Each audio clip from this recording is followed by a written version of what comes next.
काँग्रेसचे माजी मुख्यमंत्री पृथ्वीराज चव्हाण यांनी आज माध्यमांशी बोलताना वंचित बहुजन आघाडीच्या संदर्भाने काही विधानं केली। वंचित बहुजन आघाडीचा इंडिया अलायन्समध्ये सहभाग का होत नाही या विषयावरती बोलताना त्यांनी काही उलटसुलट विधानं केली आहेत। वंचित बहुजन आघाडीवरती पुन्हा एकदा चिखलफेक करण्याचा प्रयत्न केलेला आहे।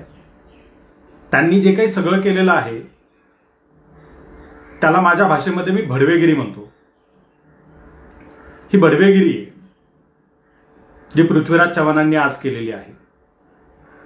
या ठिकाणी वंचित बहुजनांचा एक मोठा समूह घेऊन नाकारलेल्या पिचलेल्या राजकारणाच्या रिंगणातून सत्तेच्या रिंगणातून बाहेर फेकलेल्या अशा सगळ्या शोषित वंचित पीडित समूहांचा एकत्र एक पक्ष उभा करून बाळासाहेब आंबेडकर त्यांना राजकारणाच्या केंद्रबिंदूत आणतात आणि सत्तेच्या दिशेने आगेकूच करतात।